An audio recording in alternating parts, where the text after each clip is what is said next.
몇 년 전 나는 서울 외곽에 있는 한 오래된 아파트로 이사했다. 그 아파트는 1980년대에 지어진 것으로 흔히 볼 수 있는 낡은 건물이었다. 사람들은 이곳이 저렴하다고 했고 나는 월세를 아끼고 싶었기에 별로 망설이지 않았다. 아파트 내부는 생각보다 깔끔했고 이곳에서 새로운 시작을 다짐했다. 이사한 첫날 밤부터 이상한 일이 일어나기 시작했다. 자정 무렵 천장에서 삐익거리는 소리가 들려왔다. 처음엔 건물이 오래되어 그런가 보다 했지만 소리는 날이 갈수록 커졌다. 마치 누군가 천장을 걷고 있는 것처럼 느껴졌다. 이상한 소리는 매일 밤 같은 시간에 들려왔고 이내 나는 잠들기 힘들어졌다. 답답한 마음에 아파트 관리 사무소에 문의했다.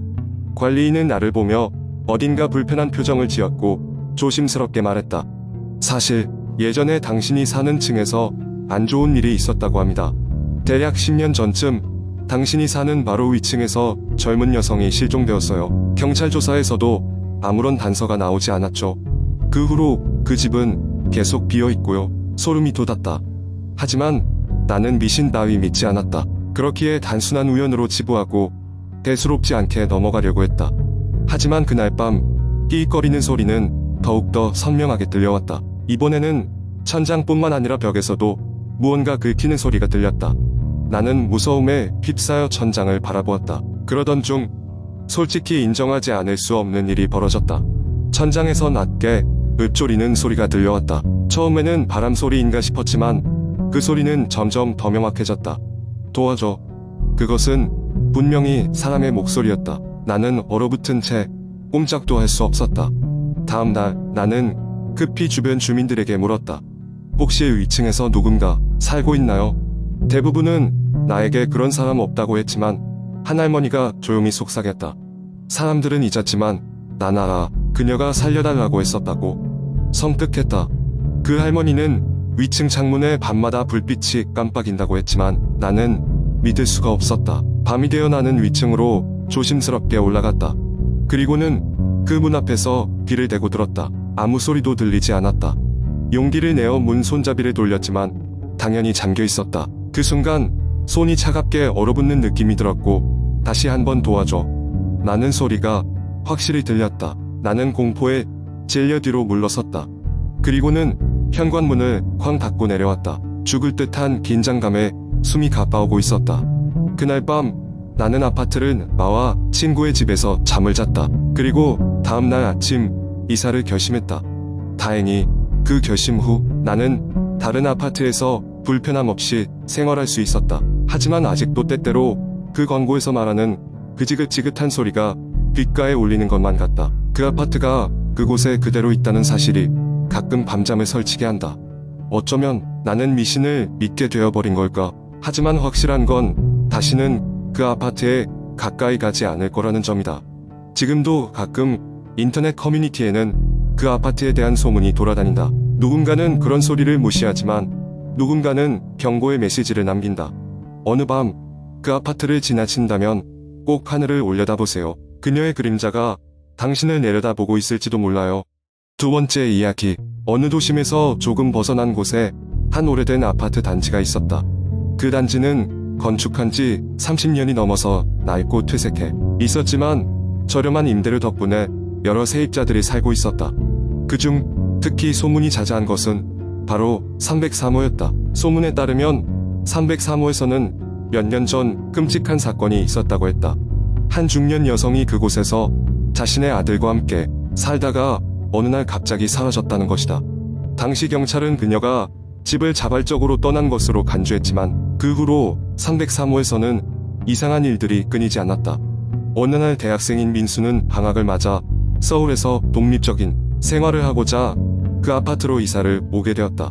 그는 이사 전 인터넷에서 이 아파트에 대한 소문을 들었지만 합리적인 성격이었던 민수는 그런 이야기를 믿지 않았다. 그저 저렴한 가격을 반길 뿐이었다. 하지만 민수가 이사 온 첫날 밤부터 이상한 일들이 일어났다. 새벽 2시쯤 낯선 소리에 잠이 깬 민수는 주방에서 이상한 소리가 들려오는 걸 알게 되었다. 끊임없는 물방울 소리였다. 민수는 수도꼭지에서 물이 새는 줄 알고 확인하러 갔으나 수도꼭지는 단단하게 잠겨 있었다. 다음 날 아침 민수는 아파트 관리인에게 수도 문제를 이야기했다. 관리인은 무념무상의 표정으로 민수를 바라보더니 303호엔 이런 일이 자주 있어요라는 말만 남겼다. 그 말은 민수에게 별다른 위로가 되지 않았다. 그 후로도 소리는 계속되었고 민수는 점점 불안감을 느꼈다. 며칠 후 민수는 새벽에 또 이상한 소리를 들었다. 이번에는 부엌이 아니라 침실 벽 쪽에서 나는 소리였다. 그는 두려움을 억누르고 벽을 귀 기울여 들어보았다. 소리는 누군가 거칠게 숨을 내쉬는 소리 같았다. 놀란 민수는 벽을 두드렸지만 곧 소리는 사라졌다. 다음 날 민수는 궁지에 몰린 듯한 기분을 감출 수 없었고 결국 이웃에게 사건을 털어놓기로 했다. 이웃은 마치 오래전에 예상했다는 듯 그에게 303호의 과거에 대해 조용히 설명해 주었다. 사라진 중년 여성은 사실 병을 앓고 있었고 아들은 오랜 시간 그녀를 돌봤지만 결국 두 사람 모두 행방불명 상태로 발견되지 않았다고 했다. 이후 민수는 아파트를 떠나기로 결심했다. 그는 서둘러 짐을 정리하고 이사를 준비했다. 마지막 밤 민수는 모든 짐을 챙겨놓고 마지막으로 침실을 점검했다. 그 순간 거울 속에서 자신의 얼굴이 아닌 중년 여성의 창백한 얼굴을 마주했다. 경악한 민수는 몸이 얼어붙어 그대로 굳어버렸다. 아침이 되자 이웃은 민수가 밤새 떠난 사실을 알았다. 민수의 방은 텅 비어 있었고 단 하나의 짐도 남아있지 않았다. 이웃은 그가 마지막 순간까지 두려움에 떨고 있었다는 것을 깨달았지만 이미 늦은 후였다. 그날 이후 303호는 다시 빈집으로 남겨졌고 아파트 단지에서는 그에 관한 소문이 또 다시 돌기 시작했다. 이야기는 사람들 사이에서 점점 더 미스터리로 남겨질 뿐이다. 이렇게 사람들은 그 아파트를 피하게 되었고 303호는 도심 속 폐허로 더욱 깊이 자리 잡았다. 아직도 가끔 그곳을 지나가는 사람들은 단지의 창문에서 누군가 그들을 응시하고 있는 듯한 눈빛을 느꼈다고 증언하곤 했다. 그 눈빛은 어쩌면 오래전 사라진 사람들의 것일지도 모른다. 세 번째 이야기. 나는 이제 막 30을 넘긴 평범한 직장인이다. 오랜만에 고향을 방문하려고 마음먹은 후로 어린 시절의 기억들이 새록새록 떠올랐다. 고향의 그 작고 정겨운 집, 비가 오면 유난히 소리가 크게 들리는 낡은 지붕, 그리고 집 앞에 오래된 나뭇가지. 시간이 많이 흘렀지만 여전히 그리운 곳이다. 퇴근 후 고향으로 향하는 차를 탔다. 고속도로를 달리며 창밖으로 스쳐 지나가는 풍경을 보니 마음이 편안해졌다. 그리고 어느덧 고향 진입로에 접어들었다. 하지만 도로 주변의 풍경이 예전과는 많이 달라져 있었다. 내가 어렸을 적 사랑하던 그 과수원과 논밭들을 사라지고 이제는 산업단지와 고층 아파트들이 그 자리를 대신하고 있었다. 가만히 옛 추억을 되새기며 집에 도착하니 여전히 변함없는 옛집의 모습이 보였다. 부모님은 작년에 모두 돌아가셔서 빈집이었지만 그래도 난 그곳이 여전히 따뜻하게 느껴졌다. 짐을 내리고 집 안으로 들어가자 오래된 나무 바닥이 끼익 소리를 내며 나를 반겼다. 집안을 둘러보니 옛날 그대로라서 마음이 놓였다. 하지만 밤이 깊어지면서 집안의 오래된 나무 문틀 틈새로 차가운 바람이 스며들어 손발이 시렸다. 전등을 모두 켜고 혼자 집 안을 돌아다니려 하자 갑자기 낯선 공포감이 나를 엄습했다. 어린 시절 어머니가 밤마다 해주시던 무서운 옛날 이야기가 생각났다. 예를 들면 이 집의 오래된 나무 바닥 밑에 무언가가 있다는 이야기 말이다. 갑자기 목이 말라 주방으로 향했다. 주방에서는 오래된 철제 수도꼭지에서 물이 뚝뚝 떨어지는 소리가 적막한 밤 공기를 가르고 있었다. 물을 마시고 돌아서려는데 밖에서 부스럭거리는 소리가 들렸다. 처음에는 고양이나 들지겠거니 하고 신경을 쓰지 않았지만 그 소리는 점점 더 가까워지고 있었다. 창밖을 보니 잔디가 무언가에 눌려 흔들리고 있었다. 누군가 있는 것일까?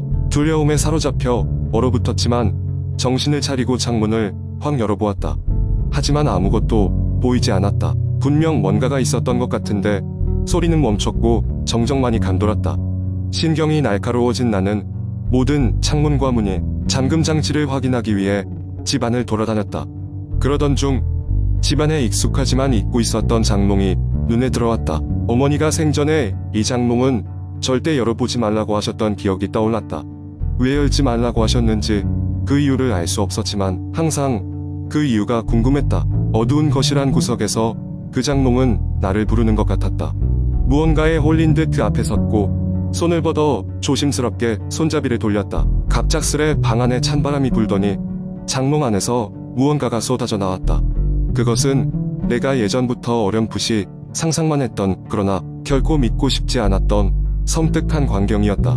오래된 사진들과 누렇고 빛바랜 서류들, 그리고 몇몇 알 수 없는 기이한 물건들이었다. 그 중에는 보아서는 안 될 것 같은 낡은 인형이 있었다.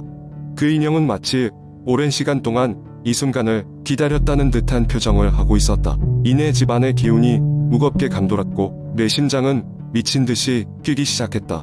고개를 돌려 다시 그 창밖을 바라봤을 땐 아까는 없었던 그림자가 서 있었다. 불길한 예감이 스쳐 지나가며 마치 이 공간과 시간마저도 나를 압도하는 것 같았다. 흔들리는 손으로 장롱의 문을 다시 닫아 걸었고 밖을 향해 소리쳐 보았지만 멀리서 울리는 메아리의 대답뿐이었다. 아침이 와서야 나는 그 그림자가 없어진 것을 확인할 수 있었고 깊은 안도의 한숨을 내쉬었다. 간밤의 일들이 마치 꿈이라도 꾼 듯 머릿속에서 희미해져갔다. 차에 몸을 실으면서도 문득 돌아본 고향집은 여전히 고요한 모습이었다.